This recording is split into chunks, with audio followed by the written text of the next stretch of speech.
Hello guys, welcome to our channel. आज हम class 11th के हॉर्नबिल बुक का एक नया पोएम स्टार्ट करने जा रहे हैं, फादर टू सन, जो कि किसने लिखी है? एलिजाबेथ ने लिखी है। तो अब इस पोएम के अंदर एक्चुअली में होता क्या है कि पहले के जो 3 पैराग्राफ हैं, ठीक है, ये फर्स्ट पैराग्राफ, ये दूसरा पैराग्राफ एंड ये थर्ड पैराग्राफ, तो इन तीनों ही पैराग्राफ में जो है फादर बात कर रहे हैं। वो बता रहे हैं कि कैसे उनके चाइल्ड से उनके सारे कनेक्शन टूट चुके हैं, ठीक है, लड़के से, उनके बेटे से कैसे उनके पूरे कनेक्शन टूट चुके हैं और वो कैसा चाहते हैं, क्या चाहते हैं कि अब आगे क्या हो, ठीक है, वो ये सारी चीज़ें बता रहे हैं। और लास्ट पैराग्राफ में जो है वो सन बात करता है और वो बताता है कि उसे क्या प्रॉब्लम है, क्यों वो नहीं अच्छे से रह पा रहा, क्या उसके साथ हो रहा है, ठीक है। तो ये पोएम में यहाँ फादर टू सन जो है वो बहुत सारे लोग रिलेट भी कर सकेंगे, ठीक है। तो स्टार्ट करते हैं हम लाइन बाय लाइन अपने पोएम को रीड करके समझना। तो इसमें सबसे पहले लिखा है, I don't understand this child though we have lived together now in the same house for year. तो यहाँ पर अभी फादर कह रहे हैं, क्या कह रहे हैं कि मैं इस चाइल्ड को समझ नहीं पाता, यानी कि कौन से चाइल्ड को? मेरे बेटे को, ठीक है। तो वो क्या कहती है? वो कहते हैं कि मैं अपने इस बेटे को समझ नहीं पाता, हालांकि हमने इतने सारे साल एक सेम घर पे, ठीक है, साथ में रहकर बिताए हैं। तो वी हैव लिव टुगेदर, हम साथ में रह रहे हैं, इन the same house for year, और एक ही घर में रह रहे हैं, सालों से रह रहे हैं, फिर भी मैं इस चाइल्ड को समझ नहीं पाता कि इसे क्या चाहिए, क्या नहीं चाहिए, कब हंसता है, कब रोता है, इसका मूड में जो है कुछ नहीं समझ में आता मुझे। ऐसा कौन कह रहे हैं? फादर कह रहे हैं। I know nothing of him, so try to build up a relationship from how he was when small, yet have I killed. तो यहाँ पे वो क्या कह रहे हैं कि I know nothing of him, यानी कि मुझे उसके बारे में कुछ नहीं पता कि उसे क्या पसंद है खाने में, क्या नहीं पसंद है, वो कब खुश होता है, कब दुख होता है, वो क्या फ़ील करता है, क्या वो दुनिया के बारे में फ़ील करता है, क्या उसे फ़ील होता है, क्या वो कब बुरा मानता है, कब खुश होता है, मुझे ये सारी चीज़ें कुछ नहीं पता। So try to build up a relationship. तो वो क्या कह रहे हैं कि इसीलिए मैंने क्या सोचा कि मैं अब इसके साथ क्या बिल्ड करूँगा? रिलेशनशिप, यानी कि इसके साथ कुछ अच्छे व्यवहार बनाऊँगा जिससे मुझे समझ में आए कि ये चाइल्ड जो है क्या फ़ील करता है, क्या नहीं फ़ील करता, और कैसे रिलेशनशिप बनाऊँगा। ही वॉज व्हेन स्मॉल, यानी कि जब वो छोटा था तब हमारे रिलेशनशिप्स जो थे वो इतने अच्छे हुआ करते थे कि वो मुझे सारी बातें बताता था, मैं उसे समझ सकता था, लेकिन आज जब वो बड़ा हो चुका है तो मैं उसे नहीं समझ पा रहा। सो मुझे उसके साथ कैसे रिलेशन बनाने हैं, जैसे वो जब छोटा था तब वैसे बनाने हैं। Yet have I killed. तो यहाँ पर जो फादर हैं वो बहुत ज़्यादा दुखी होकर पूछ रहे कि क्या ये सब मैंने ख़त्म कर दिया, कि ये सारी जो चीज़ें हैं कि मैं अपने बेटे को समझ नहीं पा रहा, उसका कुछ जान नहीं पा रहा, उसके जीवन में क्या चल रहा है मैं वो नहीं जान पा रहा, तो ये सब का कारण क्या मैं हूँ कि मैंने ये सारी चीज़ों को मार दिया है, ठीक है।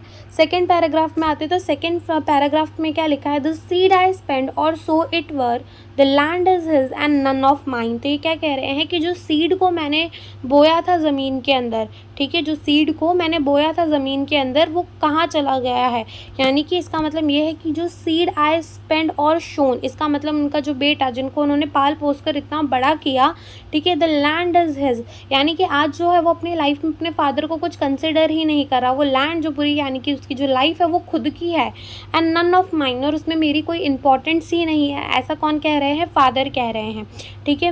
We speak like a stranger, और हम जब बातें भी करते हैं तो हम स्ट्रेंजर्स की तरह बातें करते हैं, जैसे कि हम एक दूसरे को जानते ही ना हो, बस हाँ हाँ करके हम बात कर लेते हैं।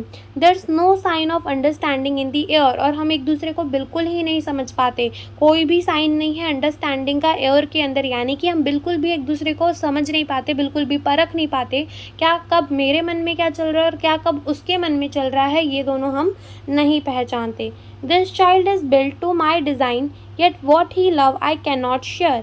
तो ये क्या कह रहे हैं फादर? यहाँ पे कह रहे हैं जो चाइल्ड है वो मेरे ही डिज़ाइन का है, यानी कि वो मेरा ही बेटा है, मेरे ही साथ रह रहा है, बट फिर भी मैं ये नहीं समझ पाता कि उसे क्या पसंद है, क्या नहीं पसंद है, और वो क्या पसंद करता है वो मेरे साथ शेयर भी नहीं कर पाता। Silence around us, I will have him, prodigal, returning to his father's house, the home he knew, rather than see him make and move his world. I will forgive him to shaping from sorrow a new love. तो यहाँ पर वो क्या कह रहे हैं father? वो father जो है वो कह रहे हैं कि साइलेंस अराउंड अस, यानी कि हम एकदम शांत हो चुके हैं, क्योंकि हमारे बीच में कोई अंडरस्टैंडिंग ही नहीं है और मेरे पास कोई शब्द भी नहीं है जिससे मैं समझा सकूँ कि मैं क्या फ़ील करता हूँ, और मैं चाहता हूँ कि वो जो है फिर से कहाँ आ जाए, अपने फ़ादर के घर पे आ जाए, यानी कि अपने फ़ादर के साथ अटैच हो जाए। द होम ही न्यू, जो घर वो जानता है वहाँ पे वो आ जाए, इमोशनली भी आ जाए, rather than see him make and move his world, यानी कि वो खुद की जो अलग दुनिया में रह रहा है, अलग दुनिया में घूम रहा है, अपनी एक अलग दुनिया बना रहा है, वो नहीं चाहते कि उसकी ऐसी कोई दुनिया हो। वो चाहते हैं कि उनका जो बेटा है उनके साथ क्या हो जाए, घुल मिल जाए, उससे अपनी सारी बातें शेयर करे।